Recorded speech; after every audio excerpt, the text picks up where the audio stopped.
This is the Mr. Ego Podcast Show. We got some good brothers on here tonight. We have Mr. Lionell Rogers. You know, he's down for the betterment of all mankind, especially the betterment of brothers. He's back again to enlighten us on some things and share some stuff to give us some good information. We also got Mr. Eddie Price. Mr. Eddie Price is a former Dallas policeman. He's also a father, just like Mr. Lionell Rogers. He's also a deacon of his church, and he's going to share some good information with us today. I hope you sit back and enjoy this time. Please open your ears and listen. This is the time to listen. It's time to listen. You can like, share, comment, do what you want to do. You can disagree. You can agree. You can be indifferent. But tonight, we're going to talk about some things that really affecting our community.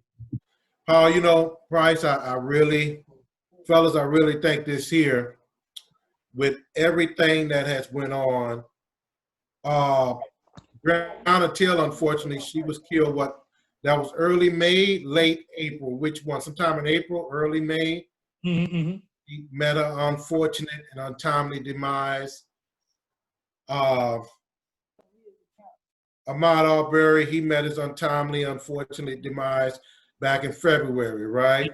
Yeah. And then here we go with George Floyd. He met his unfortunate, untimely demise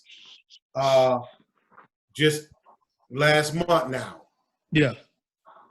But if we take a step back from everything, the COVID-19 virus and everything that has been centered around it, for the most part, has been going on. Yeah. I say that to say this: the world has been forced to slow down, and we as people have been forced to take notice of even the little things around us. With the rapid fire news pace that we have in this world going on, 24/7 news, this, that, and the other, the latest news story, the latest and the great, whatever can pop up at the drop of a dime that will catch people's attention, we own it. Yeah. Because obviously the news folks, they compete for ratings, they this, that, and the other. But in all actuality, as people, again, across the globe, we've truly been forced to slow down. Rather, some of us, obviously, as we've seen via the state capital takeovers, have been forced to just sit and be patient, even though we know there's some amongst us, particularly in this country, that have been impatient, you know, willing to take over states, if possible, to start things back up quicker than what medical advice deemed necessary or appropriate. That being the case, what we have witnessed too amongst the people that we're dealing with, and like I say, the brothers and sisters that have passed away, you don't forget the black and trans brother, Tony McDade, that passed away in Florida. I think it was Tampa Bay, Jacksonville, one of the two, you know, that was killed. And I could be wrong with the city, forgive me. But, you know, even though he was trans, whatever, people would question that. The bottom line, he was another human being that didn't deserve to die the way he did. You know, granted, he had an altercation with a guy, but things could have been handled like so many others. History speaks for itself. Could have been handled much better. But that brother's gone as well. So, but that being the case, the world has had to slow down, and we've had to pay attention to what's at stake around us. And I think because of that, that has added fuel to the reality of what's truly going on and what's been happening in America when it comes to the racial injustices that have been imposed on us as a people, and even other folks who may not look like us from, you know, a race perspective, but yet have felt the sting and the pain of being treated unjustly and biased, and whatever you may want to add into that, interject there, you know, from a wording aspect, that has happened. And I'm grateful that the universe has collided in such a way, because people have had to slow down and pay attention. And now that people have paid attention to the reasons of what's going on, the world has took notice. So it surprised me that it has been a global effort, in a sense that people around the world have protested this situation centered around Mr. Floyd especially, but I'm not, because of the pandemic, people across the world have been slow down and take notice of what we have in front of us. For some, whether they like it or not, obviously it's been a source of discomfort for many, not only in America, but across the globe. That's obvious. But we've been forced to take notice of those little things and even the bigger things around us. Because in this fast-paced world, as I mentioned earlier, about the rapid fire pace of news, this, that, and the other, we have slowed down in a lot of ways in this world we live in. Globally, we have truly slowed down.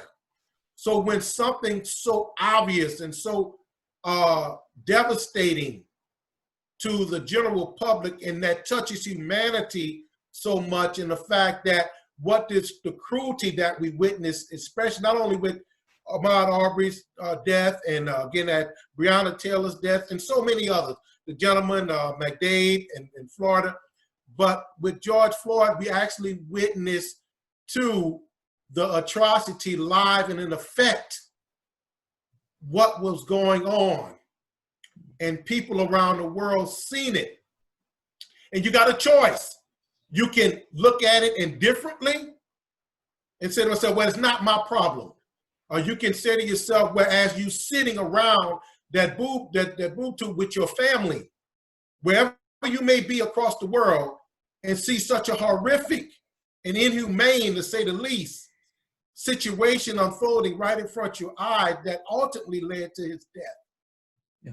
If you don't have a heart, then you will try to mask that inhumaneness that was there, that cruelty, that animalistic behavior that occurred with that particular police officer who was the main culprit. And then the indifference on the part of the other ones to not say, look, I'm going to take a stand and say, look, man, you need to stop this.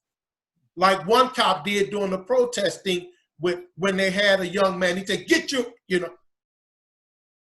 I don't want to use explicit, but, and I respected that. Yeah. Because that could have been another. Are you talking about the one with the, when he had him on the ground? Yes. And had the knee and he took his knee off of him? Yeah. Yes. No. Yes. Whether or not they speak again, that's up to them as human beings. That up and did the right thing. There was no need for that. Yeah. And indifference goes a long way when you're dealing with people, to treat people that's a personal choice, because you fail to look at the humanity in that other person. Because just like he did that, you never know when you could be forced into a situation where somebody can turn the tables, and that could happen to you. Any one of us can get caught off guard by unfortunate circumstances in this life. Then what do we have left other than hopes that when someone's driving by or walking by, whatever it may be, that they may see what the situation, the predicament we're in, and may think, you know what, that's another human being that needs help, or I feel as though something is not right with that situation. Let me speak up. And if it need be, let me have the courage to physically gauge that situation so that hopefully peace or someone's life can be saved. Yeah. And we didn't witness that at that particular moment. But again, because we've been forced to slow down as a whole, per se, we've had the time and the whereabouts and the mindset globally, of course, to witness what happened. And people are tired. And those people with hearts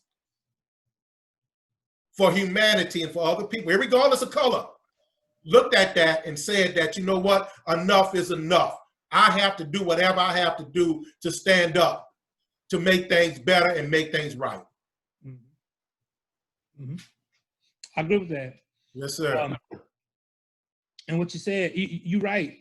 We have slowed down because of what COVID-19, it has forced all of us to just take things a little slower than what we did before. Because we fast-paced, man. You can go out in the streets now, and you can see it picking up a little bit because the increase of the numbers of the percentage of the percentages that can go back to work, or the increase of the percentages that can go into restaurants or bars or to retail shops and things like that. Now you see the pace is picking up. But I like how it slowed down just enough for everybody to be in a stationary position to watch this death of a man happen live and in color. The TV networks couldn't control it. The mass media couldn't control it. But social media itself, that stretches across the globe. Everybody in every country saw this happening in real time. And our response, like you said, we were tired. We all tired. And what you saw in Minnesota is what you saw in Ferguson. What you saw in Ferguson, what you saw in Miami. What you saw in Miami, you saw in Dallas. You know, you saw in Istanbul and New Zealand and Africa and China. Everybody is just tired of what's happening. A man, another black man being murdered. Just call it what it is. He was murdered. His life was taken from him. And what is our response? We're gonna do something. But you know what? I'm gonna tell you this. What we have to do is that we have to keep marching and keep protesting until we have it in our hand. No more of this promise that we're gonna do something about this. We got the world listening. Their ears are receptive to hear what we have to say now. Now's the time we demand to have it in our hand, tangible. We can hold it, we can use it. Our equality, our economic equality, our economic inclusion into things. Now it's time for us to get it in our hand, Roger. You know what I'm saying? Yes. To have it. No more making these promises that you can, and once we stop and you go back and do what you was doing. You know? Because in the past, they make us promises and then we stop. Right? And then something else happened. 4 years later, something else happened. Or 3 months, something else happened. You know, since the death of Ferguson, what's his help me out, what's his name? Michael Brown. Michael Brown. How many people have died since Michael Brown? How many black men have died and black women have died at the hands of law enforcement or at the hands of these white supremacist vigilantes that think they got the right to say and to do whatever they want to say to us, to police us like we on the plantation or something. You know? Exactly. So, time is out, man. Time is out, is out for it. People are tired. And it's making people actually look at themselves inside their own hearts about their own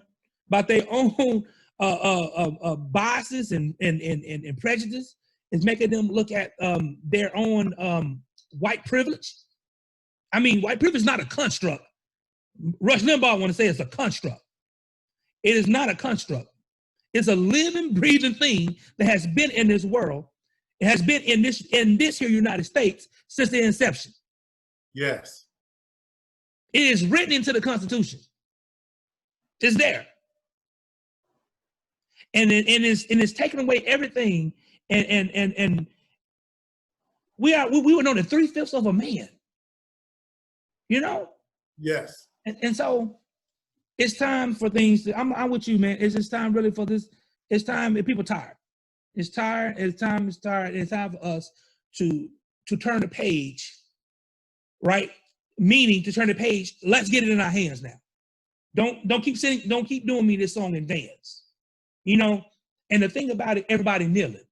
Now, when that young man, when Kaepernick, 4 years ago, saw what happened to that, whoever it was, I can't think who it was in Francisco that he saw happen. He witnessed it. He saw it. And he started sitting. And then the military guy, the beret, I can't think his name either. He told him, man, don't sit, you need to kneel. And the man came out and said, I told him to kneel. You know? Yes. So, and if it wasn't for the that reporter and the NFL reporter that watched Kaepernick, Kaepernick had a silent protest, and he asked Kaepernick about it. He asked Kaepernick about it, and Kaepernick told him what was doing. And then 45 talk about if they kneeling, get them SOBs out of the NFL, and that was a silent protest. That was a silent protest, man. Yes. And they blackballed him, they lowballed him, and that's why he ain't in the NFL. And so now it's 4 years later. It's 4 years later. And now everybody kneeling.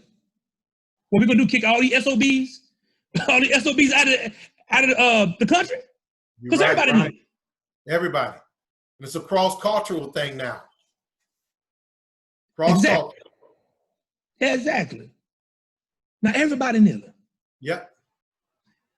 And when he was trying to kneel, and they were talking bad about it. Nothing bad about it.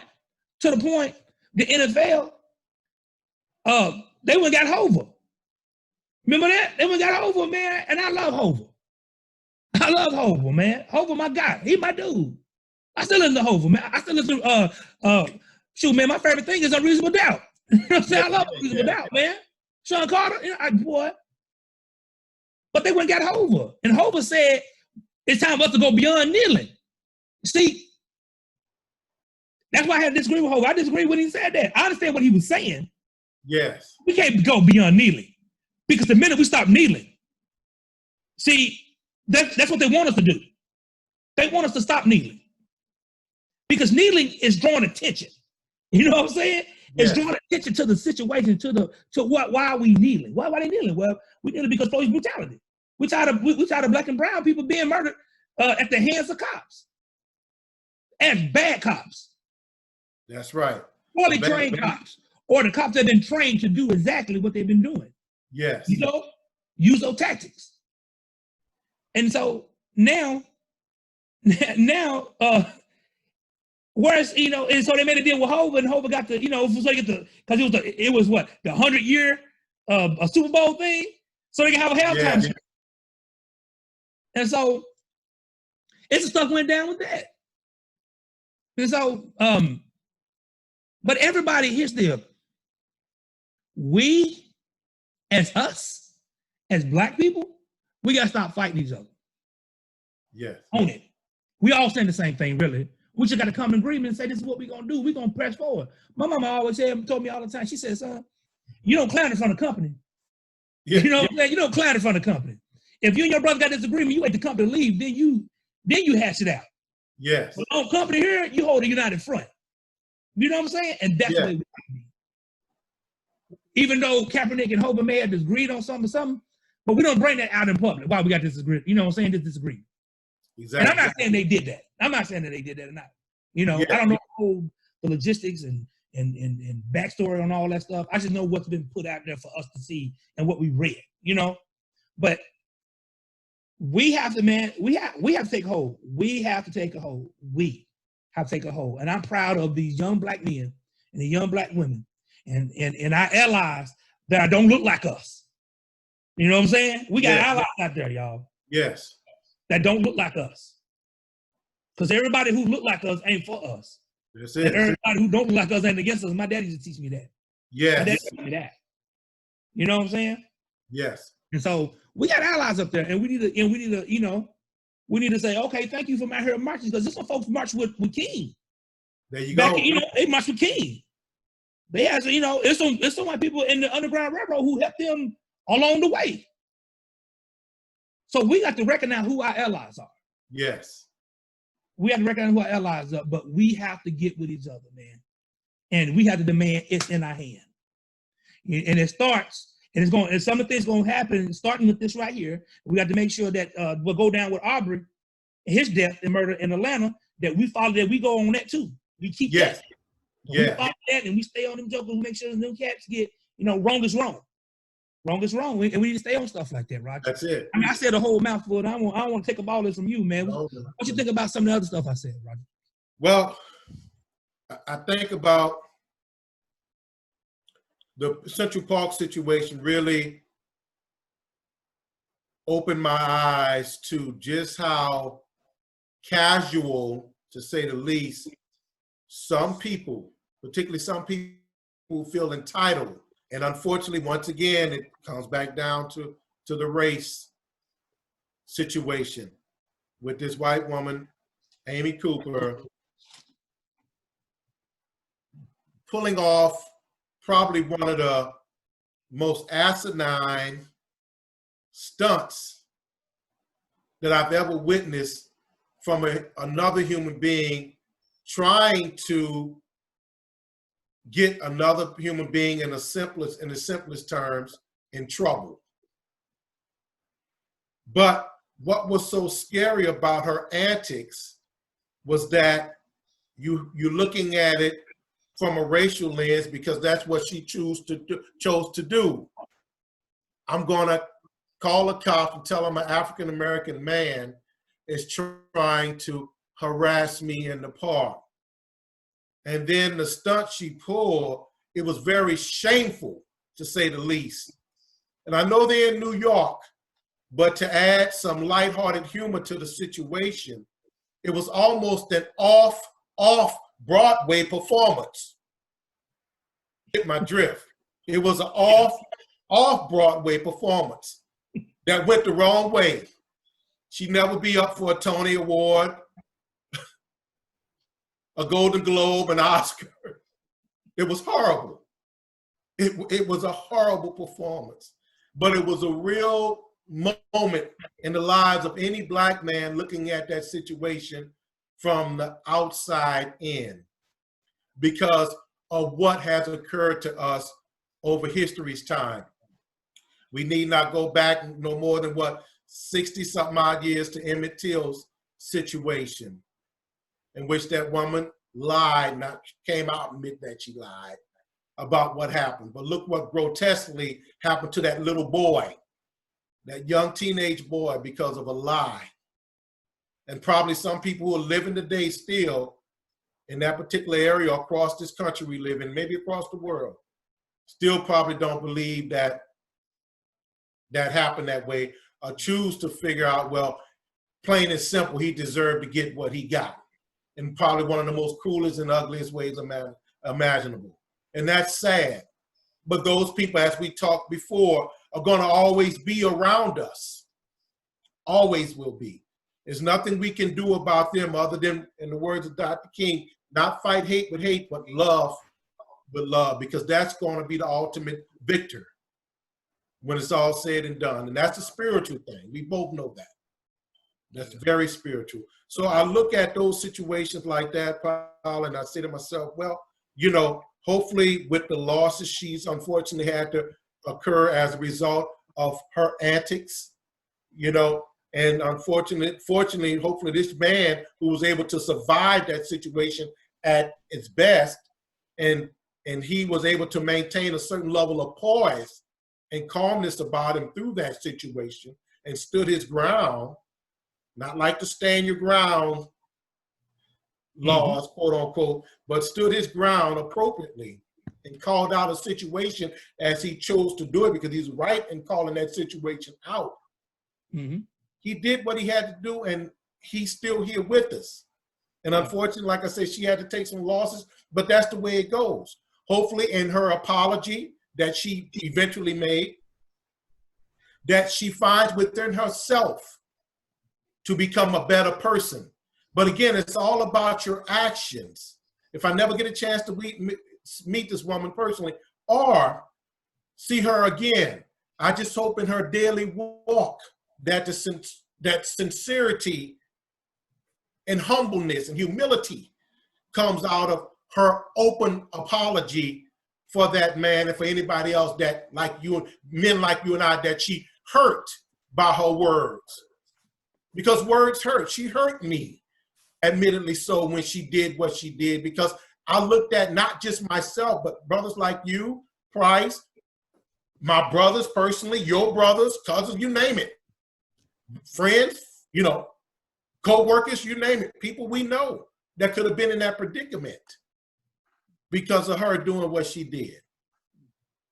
So as we go forward, we really have to continue to be mindful of how we walk the walk and talk the talk and move in our daily lives as individuals, but also to make sure that we continue to build on the momentum that has occurred not only in America, but again, the world, based on Mr. George Floyd's death, again, and all those other victims who unfortunately had to see their untimely demise come. And know that spiritually, God is always in control and he knows what's best when it's all said and done. But how can we, with the powers that he's invested in us as human beings, continue to fight that righteous fight for humanity's sake? Yeah. And it's when you see her and how she told him what she was going to do, that if those cops would have got there, he'd be dead. He'd have been dead. And this brother is very educated. I'm just putting out there, he's very educated and as they like to say, well-spoken. You know, they like to throw that out at him. He's well-spoken brother, Mr. Christian Cooper. And he didn't, to me, he didn't do anything different than what she would have done to him. If he would have walked onto the ramble, if he would have came into the area doing something that he ought not to have done, you know, or what she felt like he ought not have done. We see it all the time. I don't know if you've seen the footage of the guy who would deliver furniture into an HOA, and on his way out of delivering that furniture, he gets stopped by two white dudes who live in the HOA, asking him why he's there and how did he get through the gate. Now he's in the big furniture truck, and they asking him what he doing in there. It ain't none of their daggone business what he doing in there. You know what I'm saying? Yeah. He working. He's trying to build wealth, work a job to bring home some food for his family. He's trying to. He's a provider, and we get in trouble for being a provider. But back to Mr. Cooper. He told her that, hey, did you see the sign? You know, your dog need to be on the leash. You know, you can take the dog out there where he can run free and get all the exercise he needs. But in here, you can't do that in here. And he said that has been an issue that has been going on. That's been an issue with that. People bring their dogs off the leash. Now, she got mad at him because she felt like he should not have talked to her like that. Why? Because he's a black man. Yeah. You see what I'm saying? Now, they can stop us all day long and tell us what we ought not to be doing. You see what I'm saying? But when we approach them with some stuff they ain't supposed to be doing, oh, no, man. No, dude, you know your spot. You know your place. You need to know your place. But here's the difference. Here's the thing. I want y'all, if y'all understood what went on social media blew up because of this, right? Yes. But it wasn't so much about how she was putting on her Oscar performance, like you said before, you know, her off-Broadway performance. Off-Broadway performance. Off-Broadway performance. Yes. But they was worried about the daggone dog. They was more so about the dog and the treatment of the dog than her treatment of him. You see that? You know, and they came and got the dog. You know what I'm saying? They came and got the dog. And she lost her job, of course. And then she put out this apology. And one thing I can't stand about these apologies, they be a pile of lying. They be a pile of lying. Because you deliberately said what you said because you know that all you got to do is say what you say, that you are being attacked by a black man, and the cops automatically come to you. You just weaponize the police who is already, some of them cats already ready to take us out. And you have seen, if that would have happened, we'd be talking about him. We'd be talking about Mr. Aubrey, Mr. Cooper, Breonna Taylor. We'd be talking about all of them. You see what I'm saying? If that would have happened. Now that's 4 in the last 3 months. We'd have been talking about. And we talk about him because he survived. He made it out. Yes. And and it went viral. His sister she live in California. Mr. Cooper's sister, she in California, and she the one posted it. Oh wow. She posted it. But that's how close this. I mean, when you weaponize the police, some of them already police us. Matter of fact, they police us different anyway. And what gets me, and I want people to understand this, they will send out a bunch of rookie cops and bad cops to police us in our neighborhoods, and send the veteran cops, the ones that know how to de-escalate situations and stuff, they send them into the white neighborhoods. Right. That's almost like when I work for a bottling company. When I work for this bottling company, certain bottling company, we used to it's what we sold in different neighborhoods. In the black neighborhoods, we sold the flavors because black folks love flavors. In the white neighborhoods, we sold Diet Coke and sodas and the club sodas and stuff. Now, ain't that something? Now, we're the same people, but we get all the flavors in our neighborhood, and they get all the diet drinks in their neighborhood. You see what I'm saying? It's like, it's two different things. Why? Why is it two different things for everybody? Why is, and it's time out for all that, Let me just put this out there. Number one, I like the way you put it where she weaponized the police. A lot of people overlook the fact that we do have people who are on the force. There are good officers, but most people don't want to mention that they're code. The code is on the street, snitches get stitches. Where the code in the police department is, a good officer is not going to say anything about a bad officer. So it's almost the same light. So when you have that going, through your department, those good officers end up getting a bad title because they won't step up, because they know their career is on the line. Because once you speak out about a bad incident on a cop, then it seems that all the other cops turn their back on. That's a horrible feeling to have when you have to go out and serve and protect. Because number one, you want to know that you are protected as well as being the officers.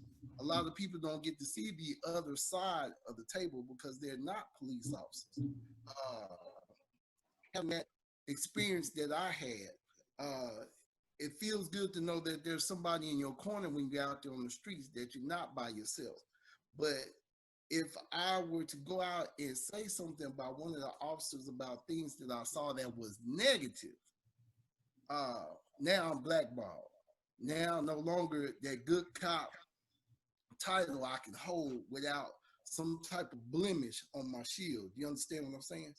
So with that in mind, it's hard for the good cops to stop the bad ones, even though they need to, because that's what they were there for in the first place. If we allow those officers to speak out without any type of backfire on them, then things will be a whole lot better as far as policing the community.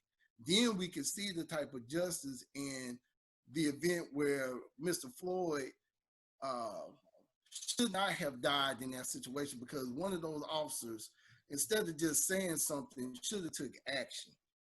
But because they feared the backlash they were going to get from other officers, they did nothing. And a lot of times we just don't discuss that part.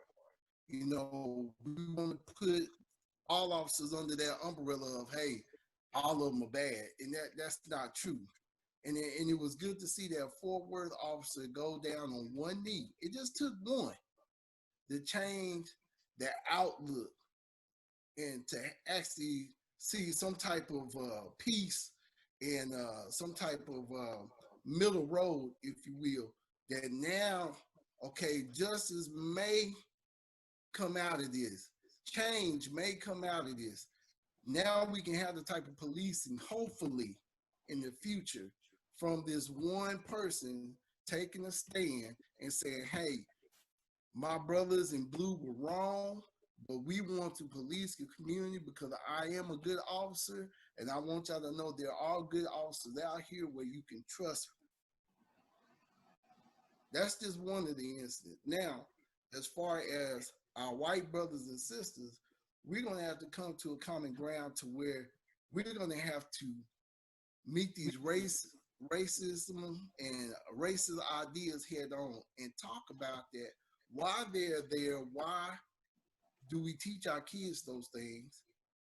You know, if we're going to get rid of it, we're going to have to disassemble that whole racial system. We got to take the part.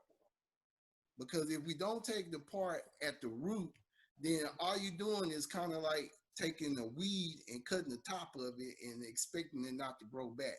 It's going to grow back. But if we take that idea that children have, where if you put a black kid, a Hispanic kid, white kid in the same room, they're going to get along fine. It's once the poison has been put in by the parents, the stuff they learn, then when they grow up, then they think this is how it's supposed to be. And then we have this racial conflict. And America's been plagued for that for more than just a few years, but a few hundred years. And even after slavery, after Jim Crow, after segregation, all these other things that we as African Americans had to go through, still almost another 100 years before we finally gotten to this point where we can say, hey, let's meet each other in the middle of the road and try to find some change. But it seems like the only way we can do it is if somebody dies in the process. Somewhere we got to stop that. We have to find a way to stop that. But like Price was saying, man, it's ingrained. It's almost like when I think about, like Price said, you know, every cop is not. Me and you both will be foolish. We all three will be foolish to think that, because I know better. You know, I've witnessed the generosity, the kindness, the open and this mano conversations, you know, whether it's been with a female officer or a male officer that goes beyond color. So we that's understood. But what always gets me is when the forces that be go to talk about diversity training, sensitivity training. The one thing I will stand on this is that I can't teach you how to get malice towards another human being out your heart. I can give you the reasons as to why, if you look at that person as a fellow human being that may be troubled, that may be of a different, obviously, background than you, but it's really up to you to want to ingratiate that particular feeling for that other person inside your heart. And to do that sincerely, and that's all based on experience. How can I know to treat you some way if I've never or choose not to experience you as an individual? Right. I can come from Brownwood, Texas, just throwing it out there, no pun intended to anybody that lives in Brownwood. That's a smaller city compared to Fort Worth here in Arlington.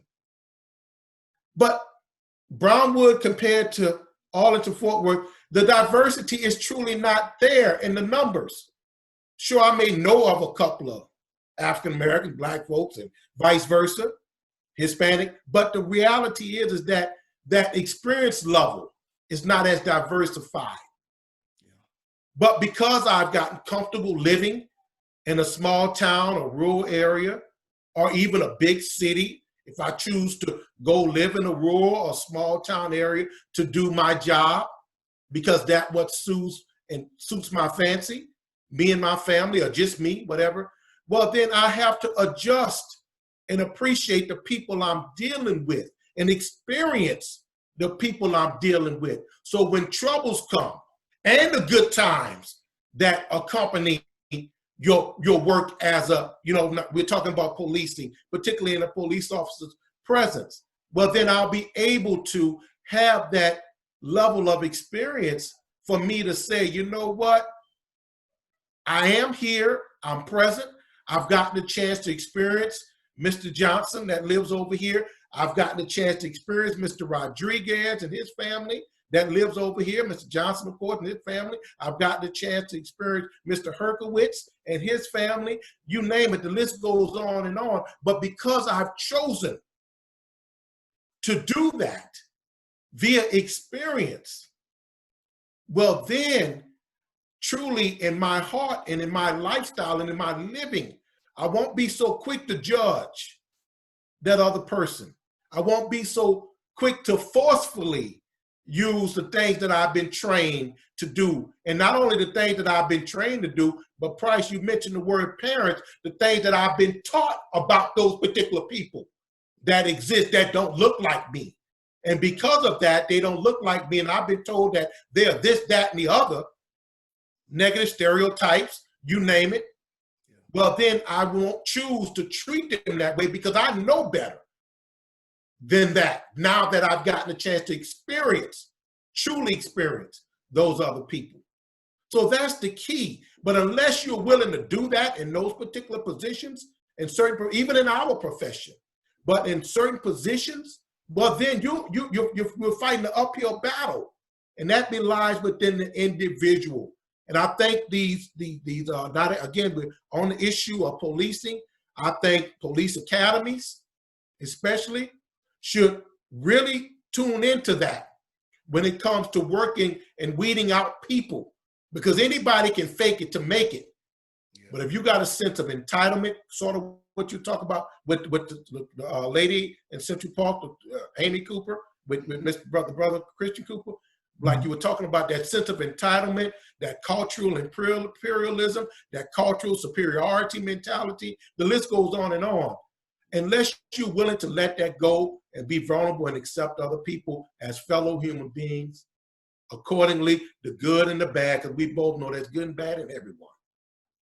And unless you really want to experience those people from all angles and let your guards down and what you've been taught, then it's going to be an uphill battle for a long time to come.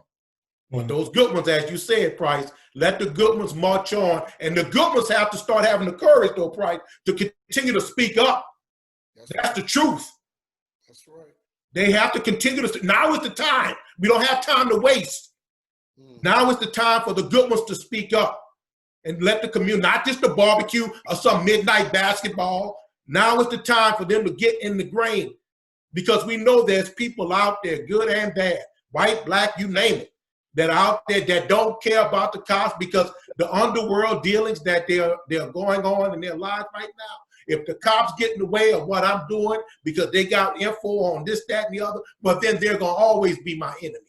And we both know that. The drug pushers, the cartel, you name it. Anybody that's out there doing wrong and living wrong. Because as they said, us, we can go to work and do eight plus hours a day and be righteous as individuals, geared towards the betterment of people. But the fact of the matter, we as brothers, we know without the shadow of a doubt, there's people right now, like we on a computer, waiting to hack somebody's account or has hacked somebody's account, stealing, robbing, killing, whatever they may be doing at a moment's time right now across the world, because they feel as though that's what they have to do to survive, or they just don't give a darn about anybody else within their vicinity other than number one and the cohorts that are with them. So that's my take on that part. Wow. That you're right, man. It's just like those dying. But how would we, like this? Now that we're here, at this point, where do we go from here? Where do we go from here? What do you feel like we should move from here? If you had to talk to somebody right now and they ask you, Price, what do you think is a good movement for us right now? Now we got them listening. Where should we go from now? What would you say? First, we will have to start at the local level. I think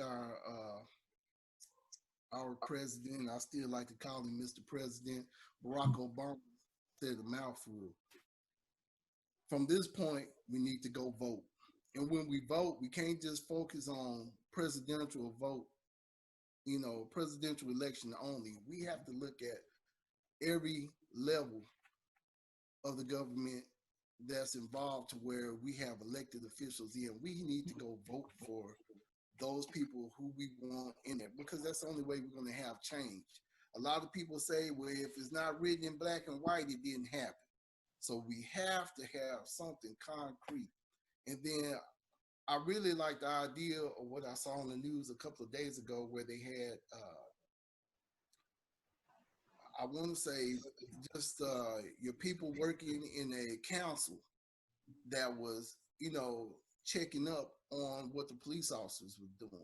Have the community involved. If you're gonna police a certain community, there's certain things that happen in that community. You need to be able to knock down that wall of that street code and that blue code. You can't have that in order for change to be effective like you want it.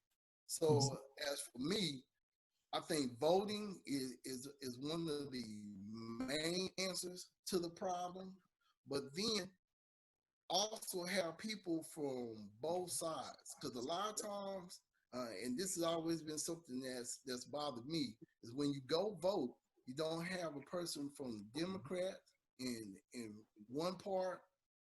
You only have all Republicans, or on one part you have all Democrats, no Republicans. It needs to be even across the board.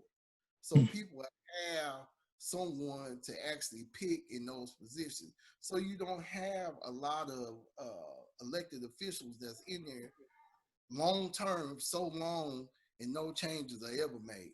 It's kind of like, can you teach an old dog new tricks? Once their mind is made up, this is how we're going to run it. That's how it stays. So we don't have any change that actually occurs. Yeah, we have somebody in that position, but are they really there for the people? I think the way politicians think, or the ideal of what politics is supposed to be, has to also change. Because if you can get honest and truthful people in those positions, then justice can occur. But if you're going to hold on to just a little bit of, okay, the old racism, just a little bit of this is how we used to do it, just a little bit of unchanged, stay the course, keep a blind eye to the real issues that are happening, then nothing's going to be solved. We're gonna be stuck in the same system that we're in, and we're good for sweeping things under the rug. As far as my people, everybody should be my people, but we still, because when we were brought up, are still in a racist type of system, even in our mindset. We may say we're not racist, but some part, somewhere down the line, we have some racism in us. We have to make the change.